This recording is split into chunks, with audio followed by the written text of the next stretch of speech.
تو قرآن و سنت سے ثابت یہ تمام اذکار ہر قسم کی برائی، شر اور تکلیف سے تحفظ کا باعث ہیں۔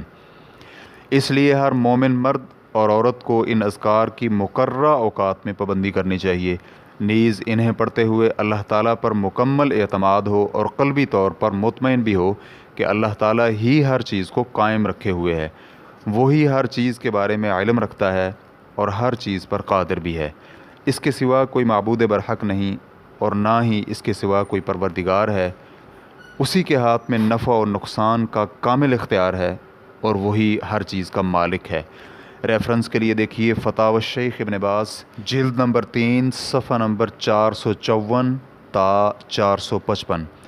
اسی طرح سیدنا عبداللہ بن عمر رضی اللہ عنہما سے مروی ہے کہ رسول اللہ صلی اللہ علیہ وآلہ وسلم صبح یا شام کے وقت ان کلمات کی پابندی کیا کرتے تھے: اللہم انی اسألک العافیۃ فی الدنیا والآخرہ، اللہم انی اسألک العفو والعافیۃ فی دینی و دنیای و اہلی و مالی، اللہم استر عوراتی و آمن روعاتی، اللہم احفظنی من بین یدی و من خلفی وعن یمینی وعن شمالی ومن فوقی وَأَعُوذُ بِعَظَمَتِكَ أَنْ أُغْتَالَ مِنْ تَحْتِي۔ اے اللہ، میں تجھ سے دنیا اور آخرت میں ہر طرح کی عافیت طلب کرتا ہوں۔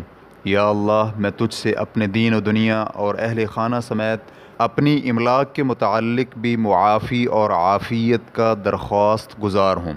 یا اللہ، میرے عیب چھپا لے اور مجھے میرے خدشات و خطرات سے امن عطا فرما۔ یا اللہ، میرے آگے، میرے پیچھے، میرے دائیں، میرے بائیں اور میرے اوپر سے میری حفاظت فرما، اور میں تیری عظمت کے ذریعے سے اس بات سے پناہ چاہتا ہوں کہ میں اپنے نیچے کی طرف سے ہلاک کر دیا جاؤں۔ اس حدیث کو ابو داؤد حدیث نمبر 5074 اور ابن ماجہ حدیث نمبر 3871 نے روایت کیا ہے، اور شیخ البانی رحمہ اللہ نے اسے صحیح ابو داؤد میں صحیح قرار دیا ہے۔ الشیخ ابو الحسن مبارک پوری رحمہ اللہ اس دعا کی شرح میں کہتے ہیں: رسول اللہ صلی اللہ علیہ وآلہ وسلم کا فرمان اللہم انی اسألک العافیہ، یعنی مطلب یہ ہے کہ دینی امور میں آزمائشوں اور دنیاوی سختیوں سے سلامتی اور تحفظ کا طلبگار ہوں۔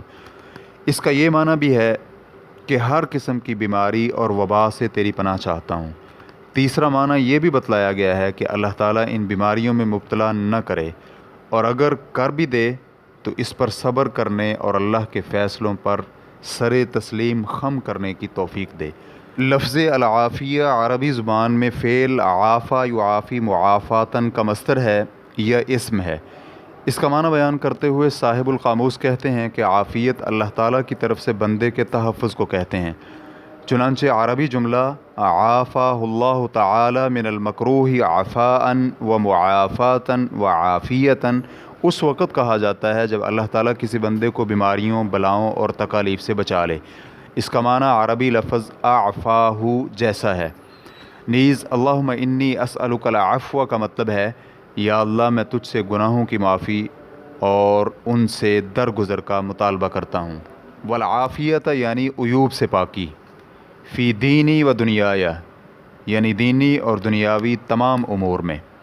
ریفرنس کے لیے دیکھیے مرآۃ المفاتیح، شرح مشکات المصابیح، جلد نمبر 8، صفحہ نمبر 139۔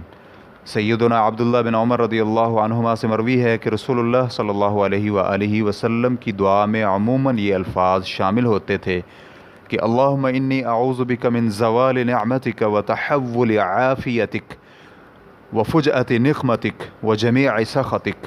یا اللہ، میں تجھ سے تیری نعمتوں کے زوال، تیری جانب سے عافیت کے خاتمے، تیری اچانک پکڑ اور تیری ہر طرح کی ناراضی سے تیری پناہ میں آتا ہوں۔ اس حدیث کو امام مسلم حدیث نمبر 2739 نے روایت کیا ہے۔ مناوی رحمہ اللہ اس حدیث کی شرح میں لکھتے ہیں: حدیث میں مذکور و تحولی کا مطلب یہ ہے کہ ایک چیز کسی دوسری چیز سے جدا ہو جائے، گویا کہ یہاں پر ہمیشہ کی عافیت اللہ تعالیٰ سے مانگی گئی ہے، اور ہمیشہ کی عافیت کا مطلب یہ ہے کہ کبھی بھی بیماری اور تکلیف نہ پہنچے۔ ریفرنس کے لیے دیکھیے فیض القدیر، جلد نمبر 2، صفحہ نمبر 140۔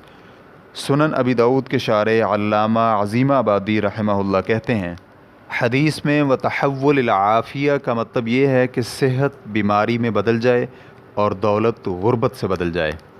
ریفرنس کے لیے دیکھیے عون المعبود شرح سنن ابی داود جلد نمبر 4 صفحہ نمبر 283۔ سیدنا انس بن مالک رضی اللہ عنہ کہتے ہیں کہ رسول اللہ صلی اللہ علیہ وآلہ وسلم فرمایا کرتے تھے، اللہم انی اعوذ بک من البرص والجنون والجذام ومن سیئ الاسقام، اے اللہ میں برص، پاگل پن، کوڑ اور بری بیماریوں سے تیری پناہ چاہتا ہوں۔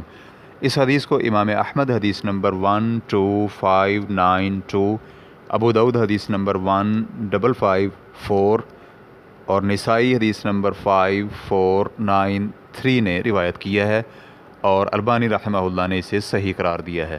اس حدیث کی شرح میں علامہ طیبی رحمہ اللہ لکھتے ہیں، رسول اللہ صلی اللہ علیہ وآلہ وسلم نے مطلق طور پر بیماریوں سے پناہ نہیں مانگی۔